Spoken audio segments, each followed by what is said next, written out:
여러분 주보를 참고하실 때 귀의 소식 전하도록 하겠습니다.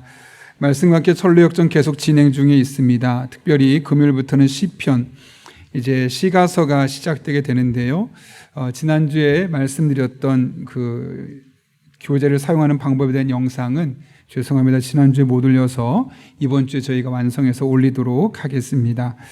계속해서 적극적으로 따라와 주시고요. 새벽기도 묵상집을 원하시는 분은 1층 로비나 사무실에서 자연스럽게 찾아가시면 되겠습니다. 예배 안내입니다. 오늘 복음주일 예배로 드리고 있습니다. 예수님의 보혈을 상징하는 빨간색을 우리가 입고 또 보이는 곳 보이지 않는 곳에 착용하고 오셨을 텐데요. 복음주일을 하는 가장 큰 이유가 우리 아이들, 중고등부 지나고 청년부가 뒤었을 때 혹은 삶에 크고 작은 문제가 있을 때 하나님을 떠나지 않도록 복음에 대한 분명한 이해를 갖게 하는 것이 목적입니다. 그래서 전 부서가 오늘은 복음에 대한 설교를 함께 하는데 우리 아이들이 복음의 진리를 분명히 깨닫고 어떤 상황에 되어서도 하나님 품으로 멀어지지 않고 힘든 일이 있을 때마다 더욱더 하나님께 다가오는 그런 아이들이 될 수 있도록 우리 기도해 주시기를 부탁드립니다.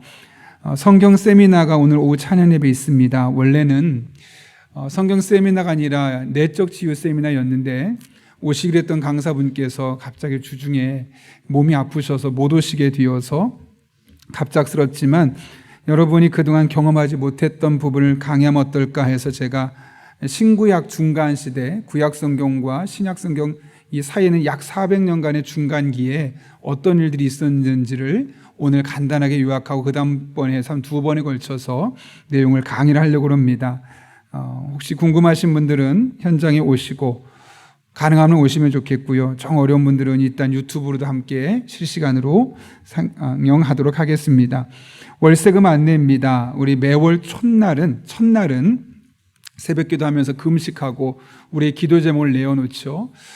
그래서 여러분 기도 제목 꼭 적어서 주시면 저희가 기도합니다. 제가 기도하니까 꼭 보내주시면 적어주시면 좋겠고요.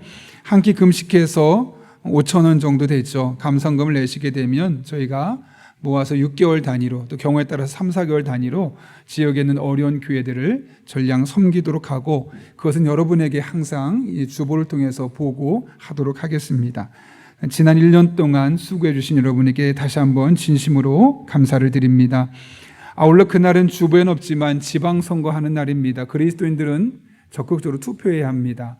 그러나 어떤 정파적인 색깔이라기보다는 누가 보다 성경적인 관점에 맞는 사람인가 놓고 기도한 이후에 여러분들께서 꼭 선거에 참여해 주시기를 부탁드립니다.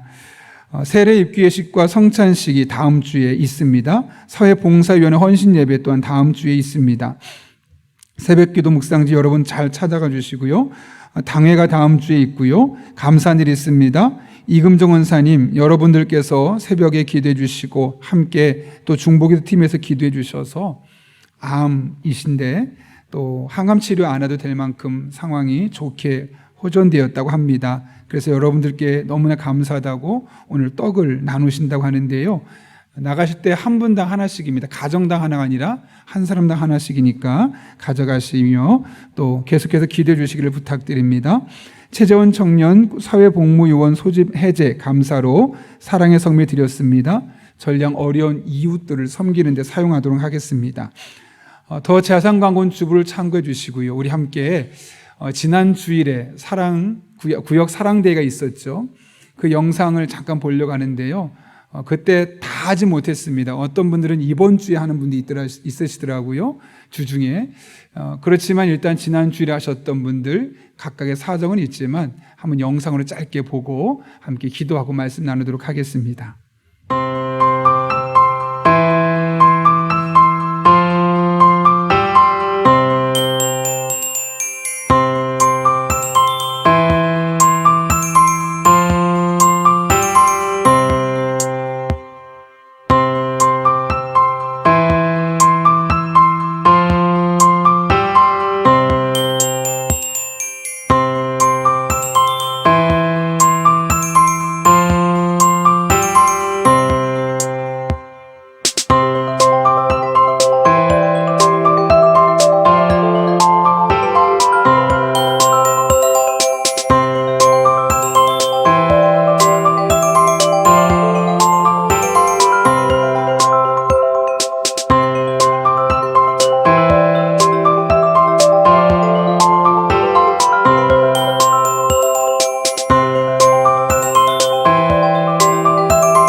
전에 말씀드렸던 것처럼 이번 주에 하시는 분들도 적극적으로 해주시고, 또 사정이 있어서 지난 주간 모임에 참석하지 못한 분도 꽤 있으신데 앞으로는 있는 구역 모임에 또 적극적으로 참여하셔서 서로 사랑을 나누고 마음을 나누는 그런 복된 모임이 되었으면 좋겠습니다.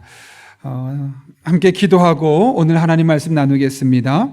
거룩하신 아버지 하나님, 오늘도 불러주신 은혜 진심으로 감사를 드립니다. 우리의 마음의 문을 활짝 열고 주님 앞에 나아갑니다. 오늘 선포되는 말씀이 내게 주시는 말씀으로 들려지게 하시고, 이 말씀 붙들고 나아갈 때 우리의 삶이 하나님 은혜 가운데 놀라운 변화를 경험할 수 있도록 주님 인도하여 주옵소서.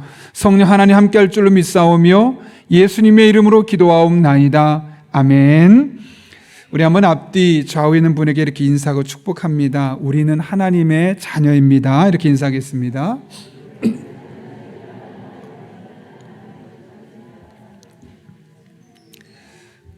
네, 제가 좋아하는 목사님 중에 김남준 목사님이라고 있는데요, 그분이 쓴 책 중에 십자가를 경험하라 라는 책에 나와 있는 내용입니다. 오래전이죠. 1740년 이 스코틀랜드 캔버스링이라는 지역에서 놀라운 영적인 각성과 부흥의 운동이 일어났습니다. 그때 많은 사람이, 교회 다니지 않던 사람이 나도 교회를 가겠노라고, 예수를 믿겠노라고 마음에 결단하는 일들이 일어났었고, 그전 교회는 다녔지만 형식적인 신앙생활 했던 사람들이 이제 진정한 그리스도인으로 거듭나는 놀라운 변화가 있었습니다. 그런데 그때 모여서 함께 기도하던 중에 백발이 성성한 노인이 한 분이 있는데, 다른 누구보다 어린아이처럼 한없이 울며 회개하고 있는 겁니다. 평범한 교회에서 평범한 설교자에 의한 평범한 설교임에도 불구하고 백발이 성성한 노인이 펑펑 울며 하나님 앞에 회개하고 있는 것이죠. 왜 그럴까? 알고 보니 그는 그 지방에 있는 신학대학교에서 교리학을 가르치고 있었던 조직신학 교수였습니다. 훗날 그가 그날의 경험을 이렇게 말합니다. 나는 이제껏 속죄의 교리를 알고 가르치기는 하였으나 속죄하시는 주님을 만나지 못한 채 살아왔습니다. 전에는 십자가에 대해서 단지 알았으나 이제는 내가 가르치는 것들을 느끼고 있습니다. 여러분이 이 노 교수의 말을 들으면서 여러분의 마음에 어떤 생각이 드십니까? 아니, 신학교수라는 작자가 저 정도밖에 안 되는데 어떻게 학생들을 가르쳤나? 저러면 신학대학을 그만둬야 되는 거 아니야? 라는 비난의 손길이 그에게 다가섭니까? 아니면 나도 다르지 않아? 라는 마음이 다가섭니까? 이 노 교수의 이야기를 듣고 우리가 쉽게 비난할 수 없었습니다. 저 또한 마찬가지였습니다. 왜냐하면 여러분과 저도 사실은 일상생활 속에서 자주 느끼는 감정이기 때문에 그렇습니다. 내가 그리스도인인데 구원받았는데 십자가를 봐도 감동이 없고, 보혈에 대한 찬송을 아무리 불러도 마음에 떨림이 없이 마치 유행가 부르듯 부르는 나의 모습을 보며 좌절했던 적이 있지 않습니까? 지금 이 노 교수가 바로 그런 심정이었던 것이죠. 이 세상에는 주님을 한없이 사랑했기 때문에 자신의 모든 것을 뒤로 한 채 오직 하나님의 영광만을 위해 살아간 사람들이 있습니다. 자신의 인생을 불꽃처럼 태운 신자들이 있는 것이죠.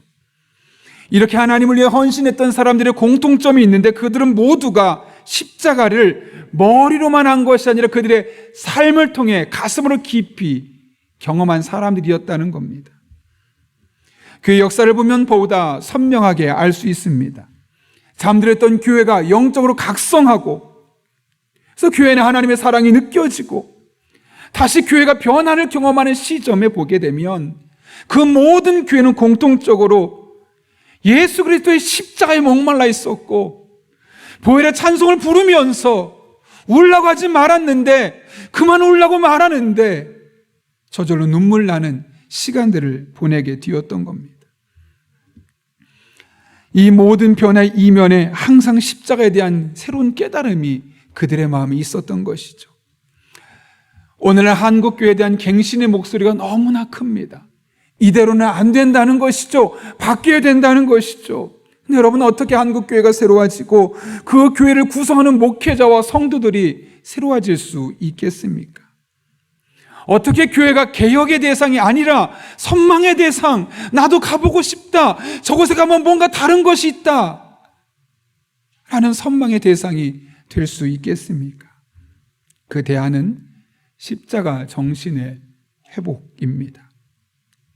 십자가를 바라볼 때마다 예수님이 나를 위해 죽으심이 생생하게 되살아나고, 십자가를 바라볼 때마다 나를 구원하신 그분의 은혜로 말미암아 내가 구원받은 백성임을 확신하며 우리에게 맡겨주신 삶의 자리에서 그리스도인답게 살아갈 수 있는 것, 그리스도인의 흔적을 남기며 살아가는 것, 이것이 우리에게 필요합니다.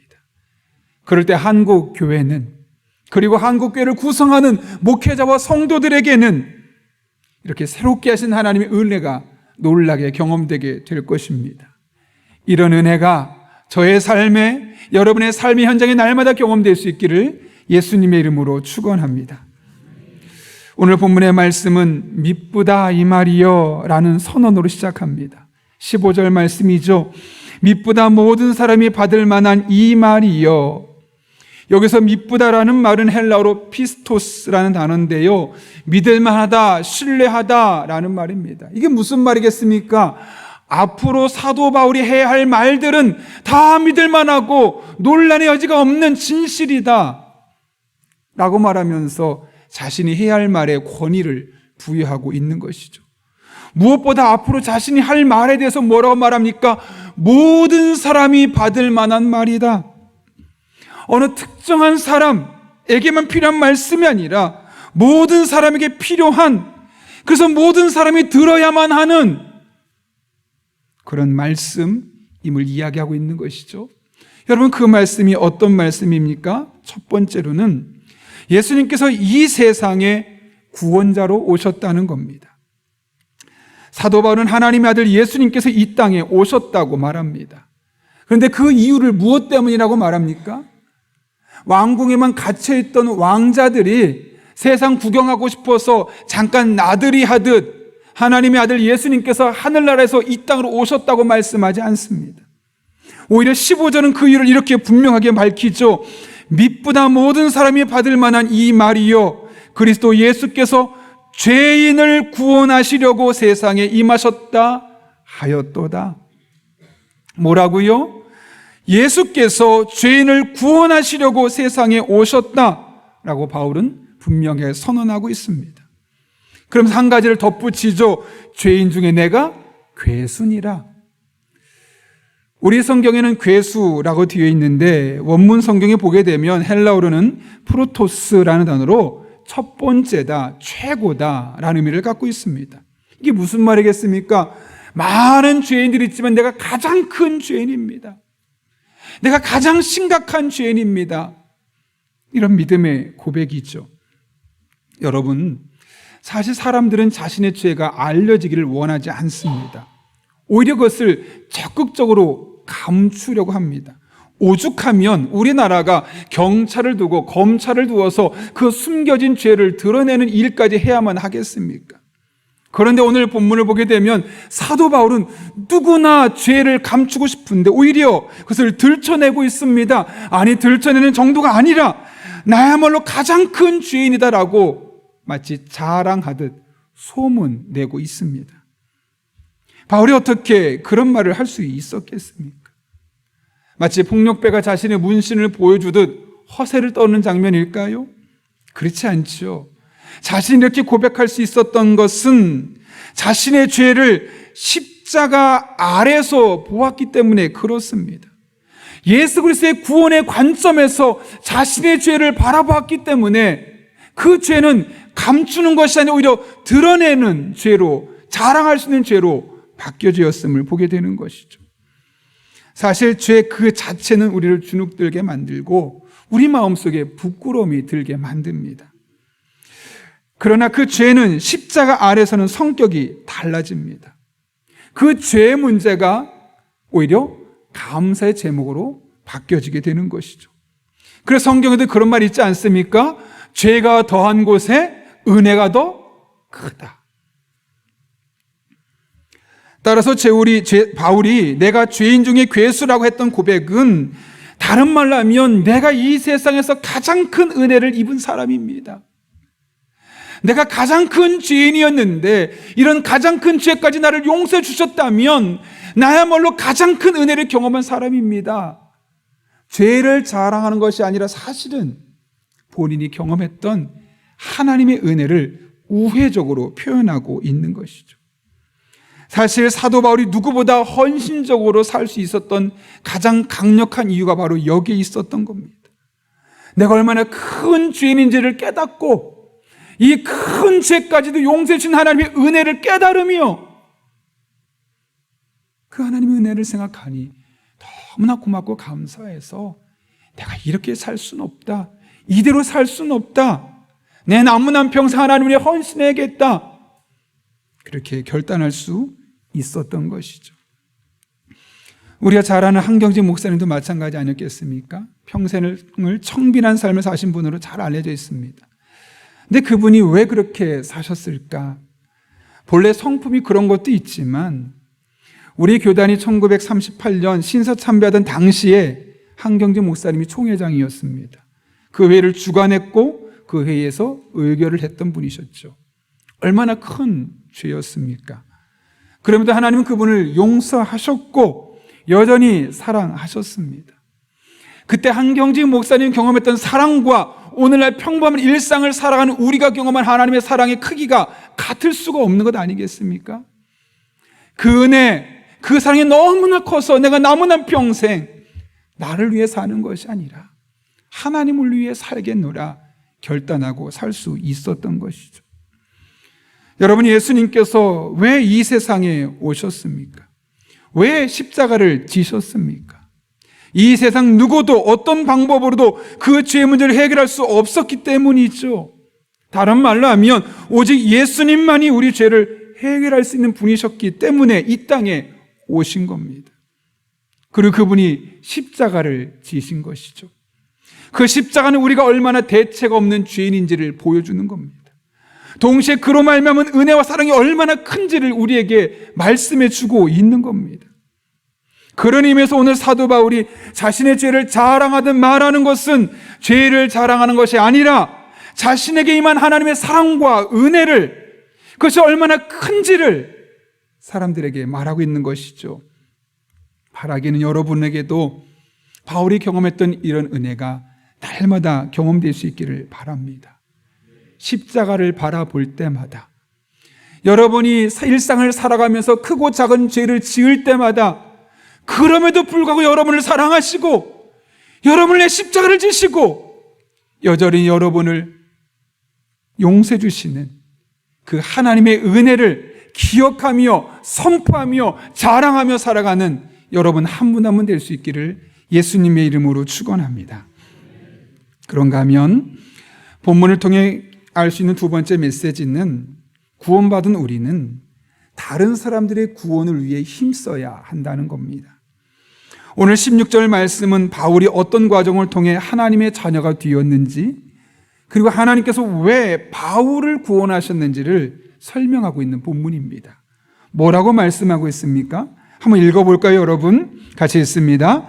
그러나 내가 긍휼을 입은 까닭은 예수 그리스도께서 내게 먼저 일체 오래 참으심을 보이사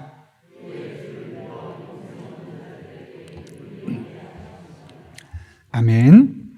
사도 바울은 자신이 긍휼을 입었다고 말합니다. 여기서 말하는 긍휼이 무엇이겠습니까? 자신이 큰 죄인임에도 불구하고 예수님의 십자가 죽으심을 통해서 구원받은 하나님의 자녀가 되었다는 것, 이것이야말로 큰 긍휼이었다는 것이죠. 근데 그런 과정 중에 하나님은 어떻게 하셨다고 말합니까? 일체 오래 참으셨다. 여기 일체라는 단어를 헬라어를 보게 되면 하파스라는 단어인데요, 모든 것을 참으셨다, 전체를 참으셨다라고 이야기하고 있는 겁니다. 여러분, 사도 바울이 어떤 사람이었죠? 유대교의 열심인 사람, 유대교의 진심인 사람.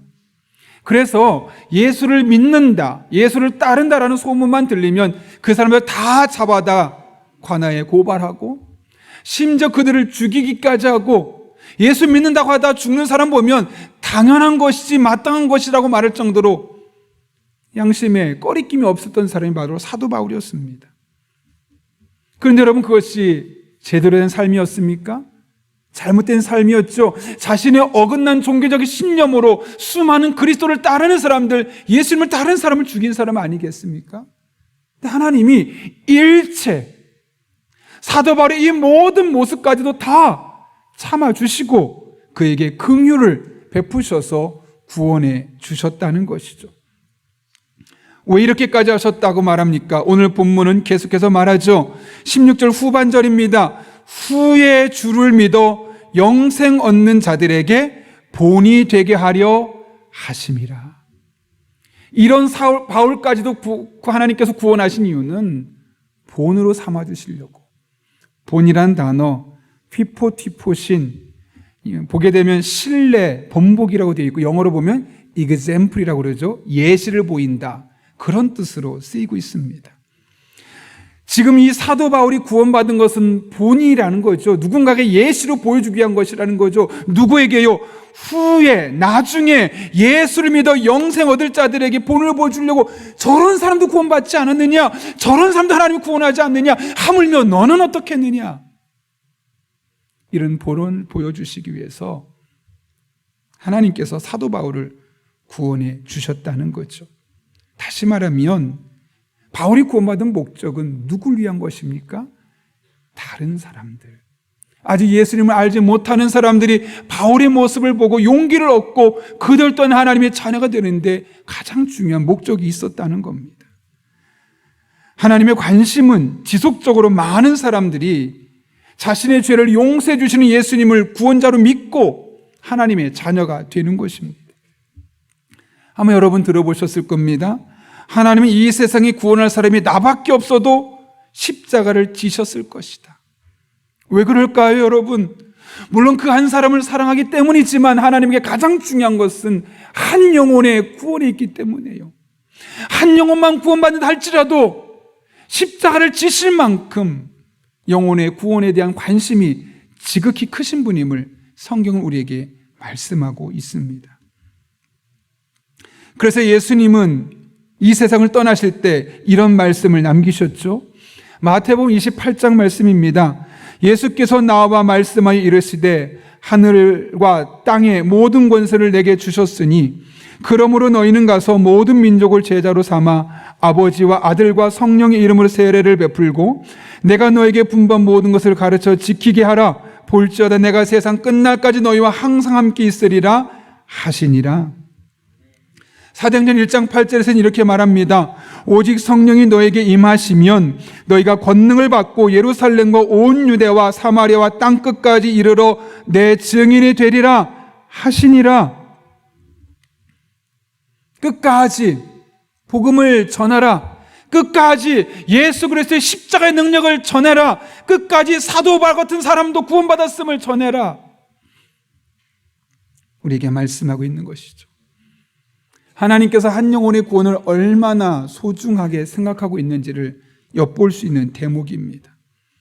아무리 불효자식이라도 마지막 부모의 유언만큼은 관심을 기울이고 내가 다 이룰 수는 없을지언정 그것을 이루기 위해서 나름대로 최선의 노력을 기울일 것입니다. 하물며 예수님께서 세상을 떠나시면서 하셨던 이 말씀, 한 영혼의 구원을 위해서 힘써야 한다 란 이 말씀 우리는 결코 소홀히 해서는 안 될 것입니다. 영혼 구원은 특별한 은사를 가진 사람들만의 해야 할 일이 아닙니다. 예수님의 십자가를 믿고 그분의 십자가를 통해 구원을 받은 사람이라면 누구나 해야 할, 마땅히 감당해야 할 영적인 사명입니다. 그러므로 자신에게 주신 것으로, 자신이 할 수 있는 것으로 한 영혼을 위해, 한 영혼의 구원을 위해서 우리는 수고해야만 하는 것이죠. 왜냐? 하나님의 마음이 바로 그곳에 있기 때문에 그렇습니다. 여러분 혹시 누가 선교회라고 들어보셨습니까? 이 누가 선교회는 의료진들, 그러니까 의사나 간호사분들이 그 선교에 속해서 한국의 어려운 지역을 다니고 또 해외를 다니면서 의료 봉사하는 선교회입니다. 이 누가 선교회 신회장으로 오래전에 주대준 장로님이 임명을 받았는데 제가 그분이 썼던 간증문을 한번 읽었던 적이 있습니다. 원래 저분은 바라봄의 기적이라는 책으로 우리에게 이미 알려진 분인데요. 이분은 노태우, 김영삼, 김대중, 노무현, 이명박 이 5명의 대통령을 차례로 보좌했던 사람입니다. 전산실장으로, 통신처장으로, 행정본부장으로, 경호차장으로 지냈고 현재는 카이스트에 있는 대학원에서 부총장으로서 대외 부총장으로 활동하고 있습니다. 그가 누가 선교회로 취임하며 했던 그 말을 제가 다시 한번 여러분에게 말씀드리고 싶은데요. 사실 이분은 IT 분야의 전문가입니다. IT 분야 전문가다 보면 사실 누가 선교회가 뭔가 맞지 않죠. 왜냐하면 의사들과 간호사들이 전도하는 그곳에 IT 전문가가 가서 도대체 무슨 일을 하겠습니까? 그럼에도 불구하고 그가 누가 선교회 회장직을 맡게 된 것은 전임 회장이었던 이효계 장로님의 영향이 컸습니다. 이효계 장로님 역시 고위공직자 출신으로 주대준 장로님에게 특별한 애정을 갖고 이 단체에 들어와서 나와 함께 전도하고 영혼 구원하는 일에 힘쓰자라고 계속 설득을 했습니다. 그때마다 이 주장로님은 반대했던 겁니다. 죄송합니다, 장로님. 저는 사실 너무 지금 바쁘고요. 더군다나 저는 의사가 아닙니다. 의료계에 종사하고 있는 사람이 아니라 IT 업종에 있는 사람인데 제가 그곳에 가서 무슨 일을 할 수 있겠습니까? 저는 나중에 기회가 되면 한번 생각해 보겠지만 지금은 할 수 없겠습니다. 극구 반대했습니다. 바빠서, 나와 전공이 달라서. 그런데 어느 날 갑자기 회장이었던 장로님이 돌아가시게 된 거죠. 그리고 나서 많은 사람들이 이분을 찾아온 겁니다. 주대준 장로님에게 생전에 이 장로님이 그렇게 부탁하지 않았느냐고, 이분이 갑작스럽게 떠난 그 공석을 우리 주 장로님이 채워주시면 좋겠노라고. 그래서 많이 생각하다가 그래, 내가 그 장로님의 의견을 들어드리는 것 되겠다 싶어서 이제 그때부터 시작하게 되었던 겁니다. 근데 가장 크게 들었던 마음은 이런 겁니다. 의료진이 되었다면 의사와 간호사가 현장에 가서 환우들을 치료하면서 복음을 전하는 일이 필요하겠다. 그런데 현장에서는 그런 일이 필요하겠지만 그분들을 잘 서포트해 주려면 꼭 의사가 아니더라도, 꼭 간호사 출신이 아니더라도 행정적이나 IT 경험이 충분한 내가 서포트해 준다면 그 사명을 더 잘 감당할 수 있겠구나 라고 생각이 바뀌게 되었고, 전공은 다르지만 의료 쪽에 대한 경험은 없지만 그렇다면 내가 한번 해봐야겠다라는 마음으로 귀한 사명을 감당하기 시작했다는 겁니다. 사실 이 구장로님이 했던, 주대준 장로님이 했던 이 고백들, 이 고민은 우리도 함께 하는 것 아닙니까?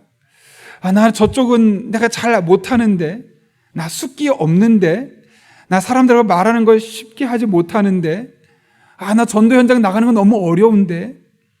사실 우리는 나도 모르게 안 되는 이유들을 찾습니다.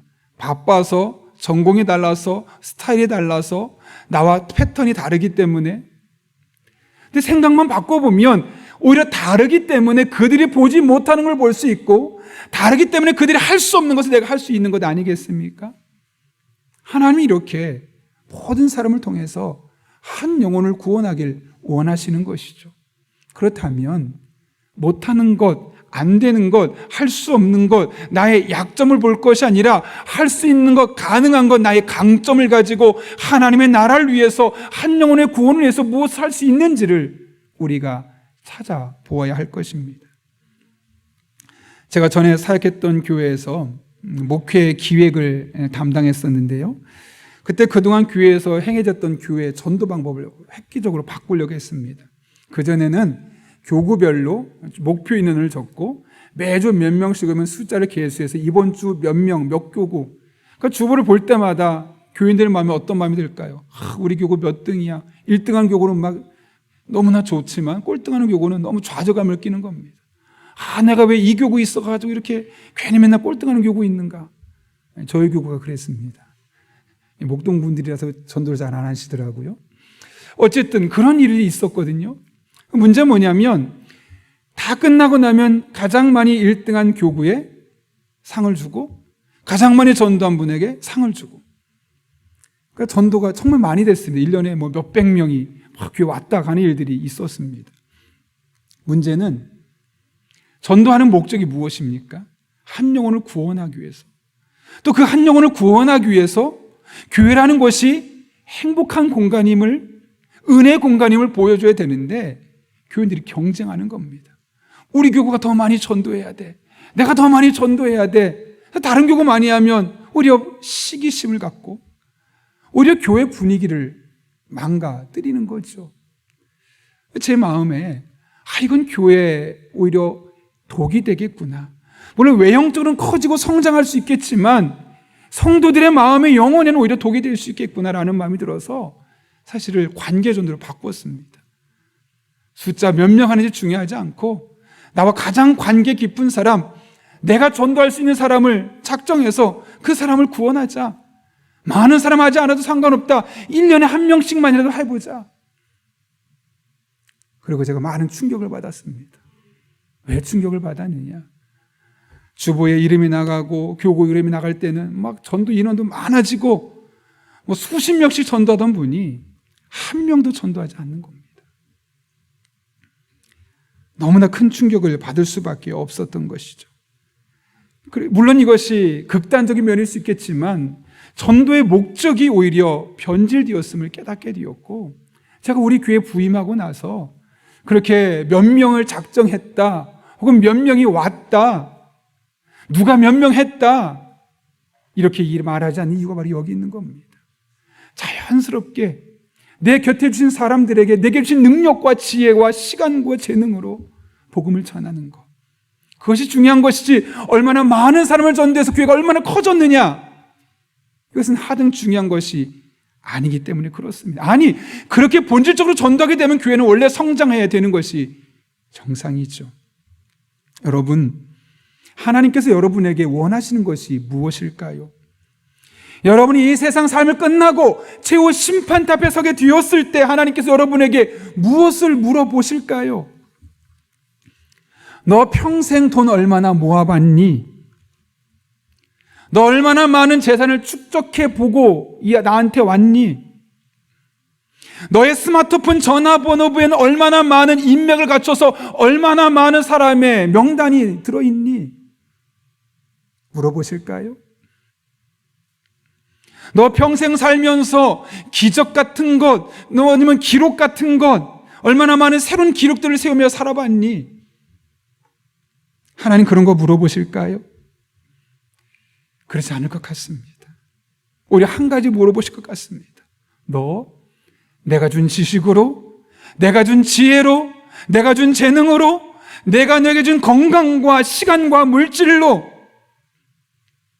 내가 너에게 맡겨진 영혼에게 얼마만큼 복음을 전했니? 몇십 명을 구원했니가 아니라 네가 복음을 전하면 복음을 들을 수 있는 사람, 너밖에 복음을 받아들일 수밖에 없는 그 사람에게 복음을 전했니? 그거 물어보지 않으실까요? 비록 그 사람이 단 한 사람이라 할지라도 100명, 1000명에게 의미 없이 복음을 전한 것보다 하나님 훨씬 더 의미 있게 받아주실 것입니다. 하나님의 관심은 영혼의 구원에 있습니다. 그래서 사도 바울을 먼저 구원하셨고 그를 샘플로 삼아 주셨던 것이죠. 우리 또 마찬가지입니다.